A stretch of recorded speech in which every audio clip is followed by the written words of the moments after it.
Hello and welcome back to Around the Horns. I am Zachary Sim, and again we have Coach Jim Schloss of Texas baseball. Opening weekend, y'all got the sweep. Y'all had mostly beautiful weather. Little iffy there on Saturday, but Coach, how are you feeling coming out of the weekend? Yeah, feeling really well. Like you said, and I said in the press conference yesterday, the biggest takeaway from the weekend was had to dodge some things on Saturday, but just really good weather, which is always, it's a risk to not play indoors when we could probably or go somewhere where we know it's going to be a little warmer, like Arizona or California. But I thought it was just awesome. A Friday night, awesome crowd, big crowd. I thought they were into the games. They had softball going across the street. Had the new fan area in right center field, which will soon be here in the next 2 or 3 weeks. It'll really be activated and have a name to it. And there's some really cool things I think going to happen out there that fans are really going to like. But just overall, the weekend was awesome. Yesterday and Sunday ended up being a really nice day, and feel good about the way we played right out of the gate. Starting pitching I thought was really good. Valanis was outstanding yesterday.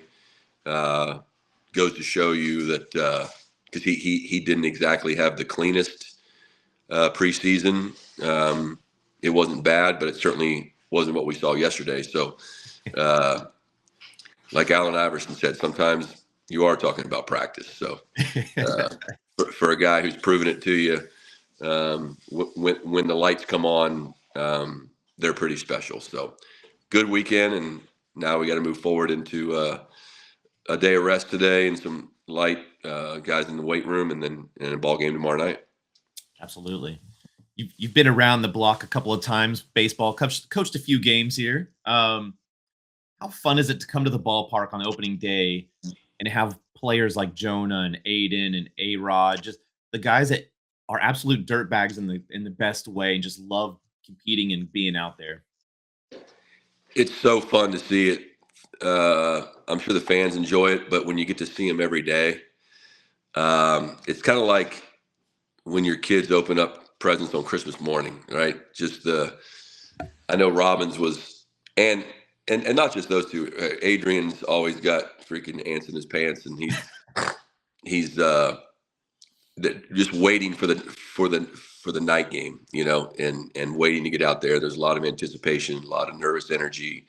And so, but yeah, and having those guys, specifically Robbins, Tenney, Livingston, the guys who had never really seen Dish Falk full of fans. And like I said, the weather just makes it so much better because when it's cold or you're fighting the rain, it's just, it doesn't feel the same, and it doesn't feel the same with the fans not being there. So definitely was better than, the one fall game we had at home from a fan standpoint. So, very exciting day. Yeah. Obviously, y'all got the sweep, and the win is, at the end of the day, a win is a win, right? It doesn't matter how you get there, what the route you take. Obviously, the consistency is something you'd like to see. What did you see from the squad that maybe you didn't see 2 weeks ago? I know you mentioned Volantis and kind of his buildup, but what else did you see from the squad that helped kind of say, okay, the adjustments we're making are working and we're on the right path? I felt like we competed well with two strikes. It's something that we've spent a lot of time on.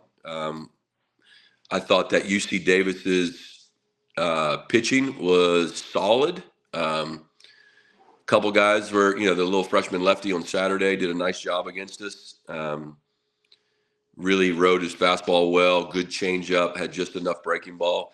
But I think the thing for our team is just the opportunity, because when we play inter-squad games, I don't put all the, quote unquote first team guys on the same team, because you put half on one team, half on the other, because you're trying to get them maximum at bats. So you hit them all at the top of one order and all at the top of the other order. So you don't, when you see the guys with the most experience, or the guys with who at least have earned the right to this point to start, some of the games, you don't get to see the continuity of the lineup as a entirety. And so I felt like, we certainly are a work in progress offensively. I think there are things in our outfield we have to figure out, which we already knew that. I mean, we knew that going into the season.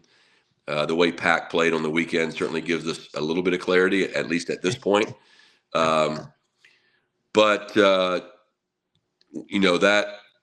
that those first 4 to 5 guys, and all SEC teams are going to have that, but just that's a tough group to get through. Not just because they're good hitters, but because there's some pretty good bat to ball there. It can be better. Tinney will be better. Borba, he's just a little bit off from a timing standpoint. If he keeps a couple of those balls down the left field line fair, the ball he hit to center field on some days is a grand slam, and so I really like that. And then there's just there's other guys that have to just continue to make adjustments. But I would think that's the thing that was fun to watch was just our guys working together as a unit against the pitcher. Yeah, absolutely. How do you? I mean, very small sample size. How do you evaluate the lineup day over day to figure out? Okay, we got the top 4 guys, and you have a guy like Bohr, but you have a guy like Livingston, even a guy who like Temo, who's very consistent in barreling up the ball, but making sure you have that appropriate amount of protection and balance for a guy like Tinney. Coming in behind him, like, okay, we got through the first 4. We don't want to give the pitching a break. We want to really kind of change something up. Yeah, I mean, I think at the end of the day, again, my love for lineup balance, I have to kind of temper that a little bit with getting the best hitters up the most. I think Tinney does provide protection for Robbins, at least at the moment. But I think it's too early to begin thinking about some of that stuff. We got to see these guys over the course of time against different kind of pitching. Lamar pitched well against us in the fall. Michigan State obviously had an awesome weekend. We were able to, because of our weather situation, and they played a day game on Friday, we were able to just watch some of that live, just to watch it, not to break it down like we will starting on Wednesday and Thursday. But yeah, I mean, we just got to, as a coach, all I can go on, fans don't get to see these guys in practice every day. I get to see them in practice and all of the inner squads and different things that we do. So that's all you can go on. And then you don't want to make rash decisions over one weekend. You certainly don't want to make it over a couple games. And I do, a guy like Pack, I'd like to leave him down there because you'd like to, again, you want to have the opportunity to score in every inning, and let's just see how it looks over time. But yeah, I mean, I think ideally, yeah, I do think about those things, right? Who's in their bullpen?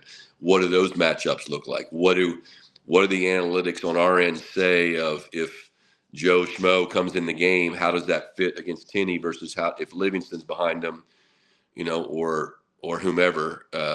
So yeah, that all goes into it. But at the end of the day, you want the best hitters up the most. Yeah, that makes sense.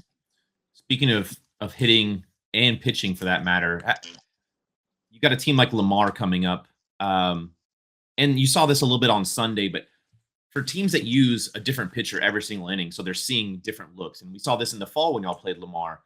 How hard is that for you and Tulo and Kane to kind of get the hitters ready, because they're seeing different shapes and looks and velo? Like, there's just a lot going on, and baseball is oftentimes about rhythm, right? And so Sure. how hard is that for the hitters to adjust? Yeah, it's tough. I mean, there's no doubt about it, especially when it's a little bit different stuff normally than what we see. And you would think that somebody throwing with a little bit less stuff than what they see in practice would be easier, but that can create some anxiety where you're trying to do too much, or all of our training is for the best pitching, right?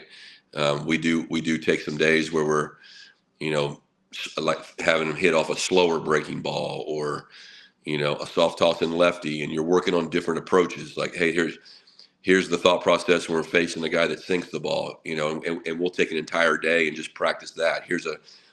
Today we're facing a guy like the lefty on Saturday that really what we call rides the ball. So the ball really planes out, and it may say 88 on the scoreboard, but it's playing 92 and he rides it both at the top of the strike zone, where when the fans see that maybe somebody chase a ball up, that's because that ball is really riding. It's staying on its plane, and or what that kid was doing was he was riding at the bottom of the strike zone, and so it comes out of his hand, and you think it's going to be low, and stay at the bottom of the zone or out of the zone, and then it rides and stays there, which can be tough. And if you just see that in a small size, by the time you adjust to it, the inning's over. So, yeah, it's challenging, but of course, it also only takes one pitcher to have a bad inning, walk a couple guys, give up a homer, and so yeah, I mean that's just that's part of it. We're going to see that a lot, especially on Tuesdays. We're going to pitch that way, especially on Tuesday. We're going to throw different guys. We're planning on doing that tomorrow night. So it is what it is in college baseball. I think the average start in the SEC in the last couple of years was about 4 1/3. 4 2/3 innings was about the average start. So to think that you're going to, see a pitcher three times through the orders is usually not the case. Yeah, absolutely. And then going back to pitching, you talked about Volantis and kind of his run up. How encouraging is it to see the success translate? Like everything comes together. Okay, but also realize, hey, this was one game. You still have to stack all these starts in a row and still prove yourself as the guy in the rotation or elsewhere. I mean, Dylan's proven himself last year. I know he's capable of being a good starting pitcher. I think he started. Did he start 2 games last year? Maybe one in Santa Clara and somewhere else. One in Globe Life, maybe. Yes. No. Yeah, no, that was Spencer Harrison and Cade Bing started the 3rd game, I think. But yeah, Dylan's proven it. He can pitch in any role. I think the thing that, I know. Sorry, I know the thing that I'm going to step outside here. I know the thing that I have to get figured out, or we have to get figured out over the course of the first 4 weeks of the season, is just the bullpen roles and how does that match up with what we need from a starting standpoint and what gives us the best chance to win a series. You think about a guy like Luke Harrison. I mean, he's been around, but he hasn't played a ton, after his freshman year just because of injury. He always seems to be a guy that gives you the exact same start week over week. How I guess, unique is that he's that constant and that consistent in what he does. Yeah, it's funny that I don't know that I have had too many teams where the guy who was maybe the foundation of your rotation isn't the Friday night guy, and so he's you can trust his preparation, you can trust his readiness and his nerve. The fact that he's just going to be in control of his emotions and his routine. So that's very comforting to know that. He always seems to pitch with a little bit of traffic, every other inning or so. But he's comfortable in that. And he's always, just like every pitcher, you're a pitch away from getting out of those innings. So yeah, he's a luxury, to have a 5th-year senior that's had the season he had last year, and to be able to get him back is huge. Yeah. And then a guy like Ruger, he's another guy that just loves to play baseball, but he was 1 strikeout away from a career tying of 10. But how do you get from where he was to now, and just like the progression? Like, he still, even as a senior, continues to get better and better. And I know you talk about he's still a kid, but it's unique in the fact that he's not 6'5" and coming from this super high release point, or he's just a very unique kid. Yeah, I mean, he's a new pitcher. I mean, he used to be he was a position player, and he was a sidearm pitcher. So some of what he's doing is still, even though he's older in terms of college age, he's still a young amateur player. And the way he pitches now is much different than what he was in high school, I think. And you got to credit Max for, Max Wiener's done a great job with him, giving him different weapons. I think he I mean, good luck figuring out what he's going to throw when you throw multiple pitches from multiple arm slots. And then the work he put in the summer, Matt Couch done a great job with him. Our nutritionist, our training staff has really done a good job with him. I think my biggest thought on him right now is we just got to protect him. He's going through some changes in his body. He's going through some changes in how hard he throws. And so we got to make sure that we take care of him so he stays healthy throughout the season. Yeah. And then from the bullpen's perspective, obviously y'all, the starters did such a good job. Y'all really didn't have to use a lot of arms. You're never going to discredit a win, but would you have liked to been able to use more arms in a perfect scenario this weekend just to get usage and kind of get some looks, or were you super happy with just kind of the way things played out? I was pretty happy with the way that things played out. We had a plan for the weekend. We have a plan for Tuesday. Yesterday, we really wanted to stretch Valanis out and make sure he got to, his 75 or so pitches. He was so efficient with that. Winter really had been coming on in practice. I wanted to get him out there, but I also wanted to get Walls and Crossland. Saturday, we got to use some guys. Saturday, we got to see Cal Higgins. We saw Burns in a much different role than what I think he'll be used throughout the course of the year. And I thought a guy that's sneaky climbed up our pitching staff ladder is Hudson Hamilton. I mean, did a really good job at the end of the last year. He's one of the more consistent strike throwers, at least right-handed strike throwers in that bullpen. I would say the floor on him is very high. The ceiling kind of is what it is at the moment, but he'll run you some 93s and 94s with a little cutter and slider, and I think he's really enjoying the role that he has on the team, and he's available on multiple days, and that allows us to, when we put these young pitchers out there, you're always like, okay, we know he's awesome, pitcher X, young pitcher X. He's going to get out there. He might have some nerves. He might spray it a little bit. Like Michael Winter's a much better strike thrower than what he showed yesterday. So the way we think about it is, okay, we're going to bring in whatever. I don't want to name one, but we're going to bring in young pitcher X. Well, who do we want behind him in case he needs help? Well, when you have an Ethan Walker and you have a Max Grubbs and you have a now Hudson Hamilton, who are veteran, consistent strike throwers, then allows you to take some chances. I shouldn't say take some chances. It allows you to put some guys out there and give them a little room. And if they get an out, then walk a guy, hit a guy, and the game's a little bit within question, then we have somebody behind them that can kind of clean it up a little bit. That's where those really good program guys like Walker and Hamilton can really help you. Yeah, absolutely. And it certainly looked like, especially on Sunday, I think it was Brett Crossland leading a dance party throughout most of the later part of the game in the bullpen there. They definitely take on Max Wiener's personality of having fun at the baseball game. Yeah, I don't look down there. I try not to. They have their own culture and they have good quote unquote vibes in that bullpen. So whatever helps them pitch well within reason, I'm good with. Yeah, and then you actually mentioned something that you've talked about before about, it's the coach's job to put a guy in a place to be successful, to prep him, to arm him, get him ready. Who did you see that y'all probably had, y'all thought was successful this weekend, but maybe didn't show up on the stat line? I mean, I'm thinking about a guy like Josh Livingston who hit the ball real hard, but didn't have, the big hits, or he was able to get a couple walks. I would say Tenney. I would say Tenney is the guy that, you have so much preseason hype leading up to the season, and he's big and strong. And you had one game with the wind blowing out everywhere, and then you had yesterday with the wind blowing out to right center field, and he didn't get one up in the air, or he just missed the one down the right field line, which we need to come back to that. I want to talk about that for a second. But he caught really well.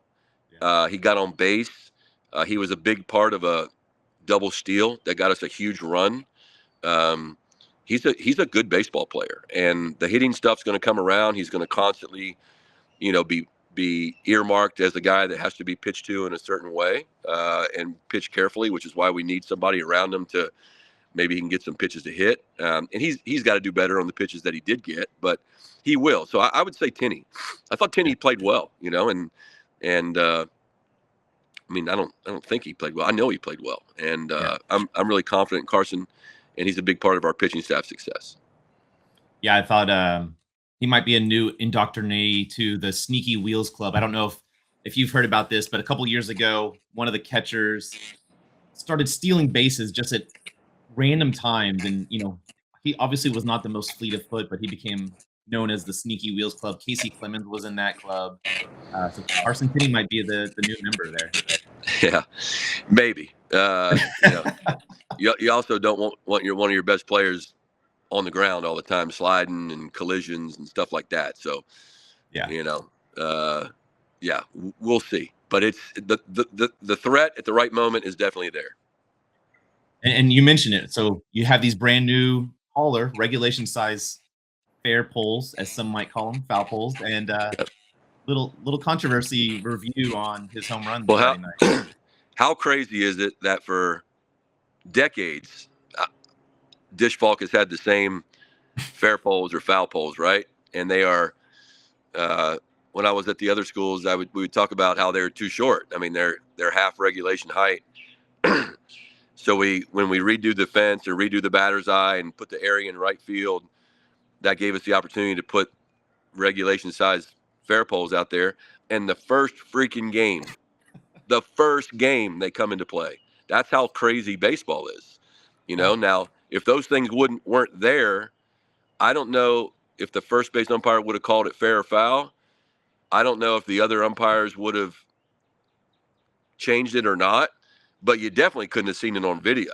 There's no way, right? Yeah. But because we had the bigger poles, you could plainly see that the ball was foul. So it's just crazy that, don't you think? I mean, it's insane that the first game that we have those things up there, and that's how my warped mind works is, wow, how does that happen in the very first game? That's just baseball's so beautiful. It's like a defensive substitution when you come in. The ball's going to find you immediately. It always happens. 1,000,000%. I do want to mention I was real fired up for Blake Peterson yesterday. I was able. Blake's done a really nice job in practice. He's put together some good rounds of BP, and he and his family are a huge part of this program. And he's been such an awesome teammate, not just the time I've been here, but when Coach Pierce was here as well. And really excited to see him have a good at bat. And he hammered the ball to right center, so he may earn some more opportunities that way. But those are the beautiful things about baseball is a guy that just invests so much into his teammates and quietly is just so selfless and super supportive of everyone that he got his opportunity and put together a good at bat. Really fired up for Blake. Yeah, no, that was really cool to see. I mean, guys like him, guys like Cam Constantine in the past, those are the guys that just, they're the culture people at this school, and they're the ones that help bring along all the players and bring them together. And so that was really cool to see Peterson get an AB. Yeah, and they're the guys that you look up in 15, 20 years. And as I always say, it's really cool to play for the big league team. It's even cooler to own the team. And what I mean by that is Blake's going to be like Cam is. Blake's going to be ultra successful, probably going to be a guy that is in Austin most of his life, going to be a great alum, going to be a huge supporter of the program. Those are the guys. Those are the foundation guys, and then you sprinkle the superstar players. He's a good player, but you sprinkle the superstar players around him, and that's why Texas is so special. Yeah, absolutely. One last thing before we get you out of here is, in the offseason, you talked a lot about cutting down the strikeouts, being a more consistent team. And it wasn't that last season was inconsistent or, had bad approaches, but, very, very small sample size, but good showing this weekend in that area, more walks than strikeouts. Yeah, I think, we did a good job putting the ball in play when we needed to.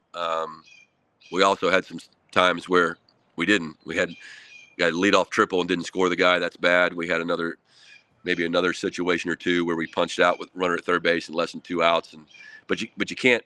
It's not a thing you can talk about a ton because it can become a thing where guys put too much pressure on themselves and they have a bad approach. But yeah, I mean, we put the ball in play. Timo's the guy that's going to handle the bat. Larson is the guy that handles the bat.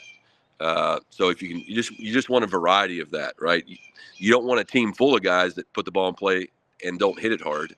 That's easy to pitch to and easy to defend. But when you have a kind of a variety of players in the lineup, that can help you become a good offense. Yeah, absolutely. Coach, appreciate the time as always. I will let you get out of here. I hope you had a great opening weekend as the rest of us did.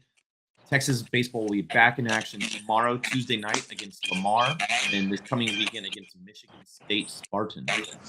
Thank you again, Coach. Yeah, you got it. Going to need everybody out this weekend. Tuesday's game's at 5 o'clock since we have the men's basketball against LSU at 8. So a great opportunity for a doubleheader there. And then this could be a great series this weekend. We Michigan State has their hands full with us, and we certainly have our hands full with them. There's no doubt about it. So it's going to be a really good test for us. Hook 'em. Really. Hook 'em.